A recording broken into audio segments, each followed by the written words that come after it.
Former National Bank of Cambodia Governor Chea Chanto passes away at 73. ឯកឧត្តមជាចន្ទោអតីតទេសាភិបាលធនាគារជាតិកម្ពុជាទទួលមរណភាពនៅជន្មាយុ73ឆ្នាំជំរាបសួរបងប្អូនទាំងអស់គ្នាបាទថ្ងៃនេះខ្ញុំសូមលើកយកអត្ថបទកសែតតែខ្ញុំបានដកស្រង់ពីខ្មែរថែមមួយទៀតបាទខ្លីតែបងប្អូនចាប់អារម្មណ៍បងប្អូនអាចសិក្សាបន្ថែមបានចូលទៅតាម page របស់ខ្មែរថែមបានបាទឥឡូវយើងបន្តអត្ថបទនឹងទាំងអស់គ្នាបាទបងប្អូនកុំចុចខាយមើលឲ្យតចប់ទៅជាចន្ទោ the former governor of the National Bank of Cambodia NBC and a prominent figure in the country's banking and financial sector passed away on Friday at the age of 73 following an illness. NBC confirmed his passing in a statement. ឯកឧត្តមជាចន្ទោអតីតទេសាភិបាលនៃធនាគារជាតិកម្ពុជានិងជាអិសរជនលេចធ្លោមួយរូបបាទ prominent figure នៅក្នុងវិស័យធនាគារនិងហិរញ្ញវត្ថុរបស់ប្រទេសបានទទួលមរណភាពកាលពីថ្ងៃសុក្រនៅជន្មាយុ73ឆ្នាំដោយជារាពាធបាទរោគគាពាធ following an illness NBC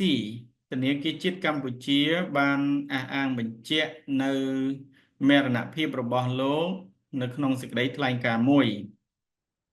ជាចន្ទោ 's death marks the end of a significant era in Cambodian banking as he was instrumental in shaping the nation's financial landscape. Appointed Governor General of NBC on March 10, 1998, he served for over 2 decades, dedicating his career to stabilizing and advancing Cambodia's banking and monetary systems. During his tenure, he was known for his leadership in implementing policies that supported financial growth and economic stability, particularly during periods of regional and global economic challenges. បាទបងប្អូនមើលពាក្យតែនេះផងបាទណា The Governor of the National Bank of Cambodia បាទ a prominent ល្បីល្បាញបាទលេចធ្លោ pass away ដូចយើងនិយាយពាក្យនេះស្មើពាក្យ die ទេបងប្អូនបាទទទួលមរណភាពតែពាក្យជាផ្លូវការសម្រាប់អិសរជននេះយើងจะប្រើនឹងបាទ pass away shape ផ្លាស់ប្ដូរបាទ dedicate នេះគឺការលះបង់ការបញ្ញាចិត្តធ្វើអីមួយបាទ dedicate monetary systems បាទប្រព័ន្ធរូបិយប័ណ្ណបាទរូបិយវត្ថុអីចឹង challenge បញ្ហាប្រឈមឥឡូវយើងមកប្រែទាំងអស់គ្នាបាទមរណភាពរបស់អាដាមជាចន្ទោជាការបញ្ចប់បាទ marks the end ជាការបញ្ចប់នៅសម័យកាលដ៏សំខាន់មួយនៅក្នុងវិស័យធនាគារកម្ពុជាដោយសារតែលោកគឺជាអិសរជនសំខាន់មួយរូបបាទ instrumental ជាអិសរជនដ៏សំខាន់នៅក្នុងការកែប្រែផ្លាស់ប្ដូរទិដ្ឋភាពបាទ landscape ទិដ្ឋភាពប្រព័ន្ធហិរញ្ញវត្ថុរបស់ប្រទេសជាតិបាទ nations appointed ដោយបានតែងតាំងជាអគ្គទេសាភិបាលនៃធនាគារជាតិកម្ពុជាកាលពីខែមីនាថ្ងៃទី10ឆ្នាំ 1998 គាត់បានបម្រើការងារអស់ជាង2ទសវត្សរ៍បាទ for over 2 decades ដោយបដិញ្ញាចិត្តដោយលះបង់ចំពោះការងាររបស់លោក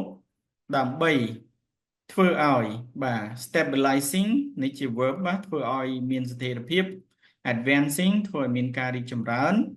បាទនៅប្រព័ន្ធបាទប្រព័ន្ធធនាគារនិងរូបិយប័ណ្ណរបស់កម្ពុជាបាទ during his tenure អំឡុងពេលការកាន់តួនាទីឬតំណែងរបស់គាត់ត្រូវបានគេស្គាល់បាទឬក៏អាដាមត្រូវបានគេស្គាល់ចំពោះភាពជាអ្នកដឹកនាំឬថាតួនាទីដឹកនាំរបស់អាដាមនៅក្នុងការអនុវត្តគោលនយោបាយដែលគ្រប់គ្រងកំណើនហិរញ្ញវត្ថុហើយនិងស្ថិរភាពសេដ្ឋកិច្ចជាពិសេស particularly អំឡុងពេលបញ្ហាប្រឈមសេដ្ឋកិច្ចតំបន់និងសកលលោក regional and global economic challenges យើងបន្តទៀតបងប្អូនប៉ុន្តែសូមបងប្អូនកុំភ្លេចជួយ subscribe ផងបាទសូមអរគុណច្រើនឥឡូវយើងបន្តបញ្ចប់ The former governor's contribution to the banking industry earned him accolades internationally. In 2021, he was honored as the Central Banker of the Year in the Asia Pacific by the Banker, a prestigious recognition awarded to select central bankers globally for their impact on economic growth and stability. His leadership during the COVID-19 pandemic was noted for helping Cambodia weather financial uncertainties through effective monetary policies. បាទឥឡូវយើងមកប្រែការរួមចំណែកបាទការរួមចំណែករបស់អតីតទេសាភិបាលចំពោះឧស្សាហកម្មធនាគារបានធ្វើឲ្យគាត់ទទួលបាន earn him ធ្វើឲ្យគាត់ទទួលបាននៅការកោតសរសើរជាអន្តរជាតិនៅក្នុងឆ្នាំ2021ឯកឧត្តមត្រូវបានគេផ្ដល់កិត្តិយសជាធនាគារកណ្ដាលប្រចាំឆ្នាំបាទ Central Banker of the Year នៅក្នុងតំបន់អាស៊ីប៉ាស៊ីហ្វិកដោយ The Banker នេះជាការបញ្យល់បាទគឺជាការទទួលស្គាល់ប្រកបដោយកិត្យានុភាពខ្ពស់ដែលត្រូវផ្ដល់ឲ្យបាទដើម្បីជ្រើសរើសធនាគារកណ្ដាលទូទាំងសកលលោកចំពោះឥទ្ធិពលរបស់ពួកគេទៅលើកំណើនសេដ្ឋកិច្ចនិងស្ថិរភាពសេដ្ឋកិច្ចបាទ stability his leadership ភាពជាអ្នកដឹកនាំរបស់អាដាមអំឡុងពេលជំងឺរាតត្បាត COVID-19 ត្រូវបានគេមើលឃើញត្រូវបានគេកត់សម្គាល់ចំពោះការជួយប្រទេសកម្ពុជាក្នុងការទប់ស្កាត់ភាពមិនច្បាស់លាស់ទាក់ទងទៅនឹងប្រព័ន្ធហិរញ្ញវត្ថុតាមរយៈគោលនយោបាយរូបិយប័ណ្ណប្រកបដោយប្រសិទ្ធភាព Chea Chanto's academic achievements also distinguish him in his field. In 1995, he was awarded an honorary PhD in business administration from the University of Southern California and earned a PhD in economics from Hanoi University in 1990. In 2018, he received an honorary fellowship from the Asian Institute of Chartered Bankers for his significant contribution to banking and finance in Asia. បាទ achievement យើងអាចថាលទ្ធផលឬក៏ស្នាដៃបាទជោគជ័យក្នុងការសិក្សារបស់អាដាមជាចន្ទោក៏បានធ្វើឲ្យគាត់បាទនេះយើងមើលពាក្យdistinguish ធ្វើឲ្យមានភាពប្រសើរក្រៃលែងបាទអញ្ចឹងធ្វើឲ្យគាត់លេចធ្លោនៅក្នុងវិស័យរបស់គាត់បាទនៅក្នុងឆ្នាំ1995ឯកឧត្តមត្រូវបានផ្ដល់បាទ he was awarded ត្រូវបានផ្ដល់ថ្នាក់បណ្ឌិតកិត្តិយសផ្នែក គ្រប់គ្រងពាណិជ្ជកម្មពីសាកលវិទ្យាល័យ University of Southern California ហើយនឹងទទួលបានថ្នាក់បណ្ឌិតផ្នែកសេដ្ឋកិច្ចពីសាកលវិទ្យាល័យហាណូយនៅក្នុងឆ្នាំ1990នៅក្នុងឆ្នាំ2018ឯកឧត្តមបានទទួលពានរង្វាន់កិត្តិយស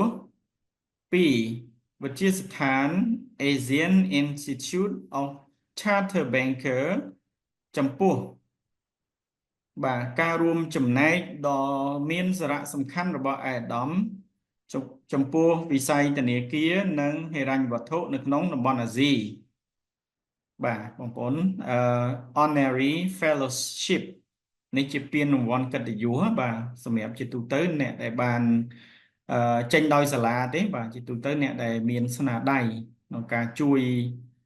សាលាផ្នែកអីមួយឲ្យមានភាពប្រសើរឡើងគឺគេអាចប្រើពានរង្វាន់ហ្នឹងបាទ honorary fellowship អូខេឥឡូវយើងបន្តបន្តិចទៀតបាទតិចទៀតចប់ហើយChea Chanto's family legacy in the banking sector continues through his daughter Chea Siri, who succeeded him as NBC governor last year. បាទ legacy នេះជាមរតកបាទនេះពាក្យ legacy succeed បាទ succeed នេះស្នងតំណែង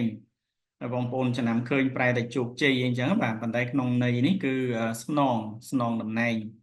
បាទនេះ successor បាទដោយលោកជំទាវជាសេរីគឺជា successor បាទស្នងតំណែងពីឪពុកណាបាទហើយpredecessor អញ្ចឹង predecessor អ្នកមុនគឺមានន័យថាដូចអាដាមជាចន្ទោអញ្ចឹងគាត់ជា predecessor funeral ceremony បាទពិធីបុណ្យសព colleagues នេះសហការីបាទអ្នករួមការងារជាមួយគ្នាយើងហៅ colleagues pay respects to somebody បាទនេះខ្ញុំដាក់ somebody នេះគឺគ្រប់វិញ្ញាណក្ខន្ធចំពោះនរណាម្នាក់អញ្ចឹងយើងប្រែបាទមរតកគ្រួសាររបស់អាដាមជាចន្ទោនៅក្នុងវិស័យធនាគារបន្តតាមរយៈកូនស្រីរបស់អាដាមគឺលោកជំទាវជាសេរីតែបានស្នងតំណែងពីអាដាមជាទេសាភិបាលធនាគារជាតិកម្ពុជាកាលពីឆ្នាំទៅបាទ last year A Buddhist funeral ceremony will be held at his residence on Machine Tuk Road in Choi Changwa, Phnom Penh, allowing friends, family, and colleagues to pay their respects to a leader who shaped Cambodia's financial future. ពិធីបុណ្យសពតាម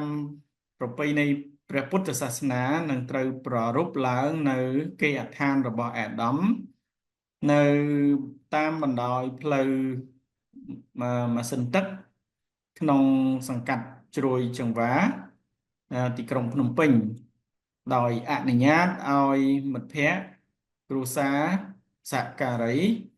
ដើម្បីគោរពវិញ្ញាណក្ខន្ធចំពោះរូបលោកដែលជាមេដឹកនាំមួយរូបដែលបានផ្លាស់ប្ដូរនៅអនាគតហិរញ្ញវត្ថុកម្ពុជា